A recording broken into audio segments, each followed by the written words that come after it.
Yeah, Michael, can you tell us a little bit more about your new role at PFA Scotland? Yeah, so it's going to be, being kind of project lead, where,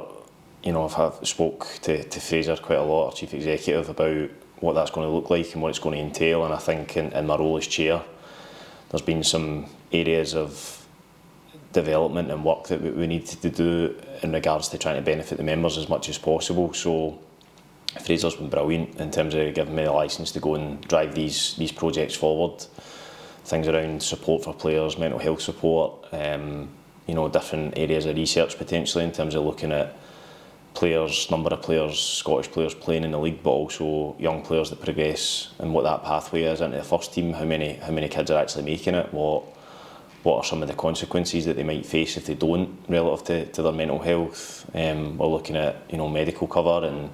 appropriate medical support for players who pick up injuries and how they're being treated by clubs. And we're also looking at some other areas such as that kind of dynamic between men and women, gender-based violence, and not to say that we've got an issue necessarily with that, and certainly in Scottish football, but I think it's about education and awareness, and also trying to bring information to our members about how they can protect themselves and create a safe environment in the football world. And coming to the end of your playing career, this opportunities came up with PFA Scotland. Why did you feel it was the right time in using that experience in terms of your own personal journey in football, but also in your role as chair? I think through my personal career, there's been a lot of ups and downs, and there's been a lot of learning and changing and growing, probably personally and individually. So I think as my role as chair at PFA Scotland has developed, it's allowed me to be a little bit more involved and a little bit more proactive in trying to tap into that experience that I've gained, both in the ups and downs, and how that has probably been experienced across the board, across the different levels in the game in Scotland. So I think being able to recognise where we're inadequate and where we need to do work, and how we as a union, a trade union for the professional footballers in Scotland, can offer support to players, and trying to target the areas of the game that do need work, that will ultimately improve the working environment for our members. So I think, certainly based on my own experience, there's lots we need to do, and I love the fact that there's an opportunity here through the union, through the connections that we've got and the relationships that we've got, both with our members and all the other stakeholders in Scottish football, that we can try and bring about change and make things better. And you'll still have that point of contact with our members as part of your role with the managing committee. Can you tell us a little bit more about that in terms of the structure and how that's going to progress? I think, fortunately, at our last management committee meeting, I'd explained that I was going to be retiring and stepping back, and Fraser and John Paul Mowbray, our lawyer, explained the kind of legal ramifications of that, and that the management committee could vote to keep me on as chair, which they did unanimously, which I'm hugely grateful for, to stay on. That's a role that's important to me, and there's still a lot of work that I would like to try and finish that's been started. So I think in terms of moving forward and how that kind of goes hand in hand with my role now as project lead, I think it gives me insight, as well as my relationships with a lot of players that I've played with and good friends of mine that are still playing in the game. It gives me an opportunity to stay current and stay relevant with what the topical issues are that need highlighted and that need attention. So we'll continue to work as what we have been. It's really important to get that feedback, to get that guidance and kind of direction from our management committee. Ultimately,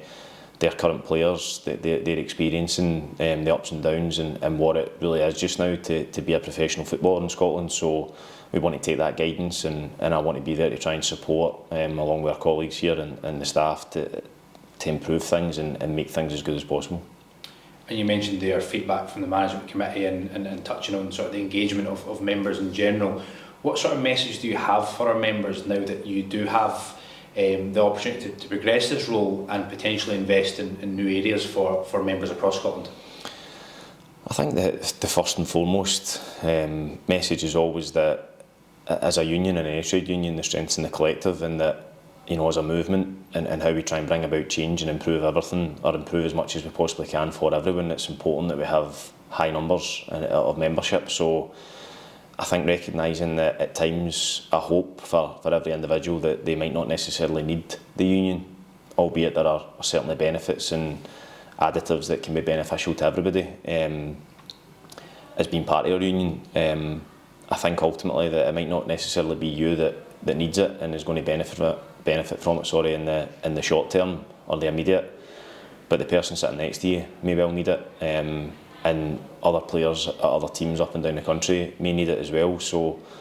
I think as it relates to trying to make things better, we're a small organisation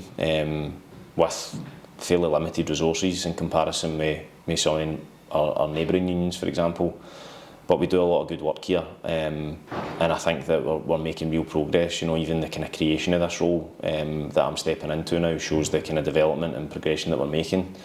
and the evolution of PFA Scotland as well. So it gives another pair of hands, it gives a fresh set of eyes, and hopefully some lived experience as a professional footballer that is able to recognise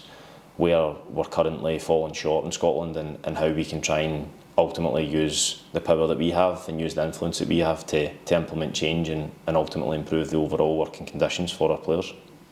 And on that note, as part of the role, you'll have the opportunity to work at events, work with potential governing bodies, and just be more visible in and around when we're visiting different places, working with clubs, players, whoever it may be. Can you tell us a little bit about that and what's on the horizon in the short term? Yeah, well, as I said earlier, you know, I think we're kind of looking at certain areas of the game that certainly need work, and you know, the kind of rights and priorities of the players in terms of how they're looked after at the clubs, both in terms of support for medical care, which at some clubs is first class and exactly what we would hopefully have in place, but other areas such as what's now referred to as mobbing, you know, players being made to train on their own, and just that individual right that you should have as an employee, that footballers shouldn't be treated any differently to any other employee up and down the country, and everybody's a human being and should have that equal opportunity to feel protected and safe in their working environment. And you know, we're looking at that, we're trying to work with the governing bodies, you know, we're trying to work with the SFA and the SPFL to look at club licensing and look at different avenues in which we can try and enforce change to a degree, or certainly encourage it, to have that conversation around where it's not quite at an adequate level. Also as it relates to kind of looking at government and Holyrood as well, Tony Higgins, who's been a really influential figure for both me and certainly such an important person for the union, as well as operates at that kind of level in terms of applying pressure at government level to a degree and working with politicians. So Tony's been brilliant in terms of introducing me to that kind of level of operation as well, where I'm starting to make connections with politicians and start to understand that dynamic in that landscape as well. So I think there's a lot of exciting things moving forward, always with the thought of what's first and foremost best for the members, what's going to best serve them,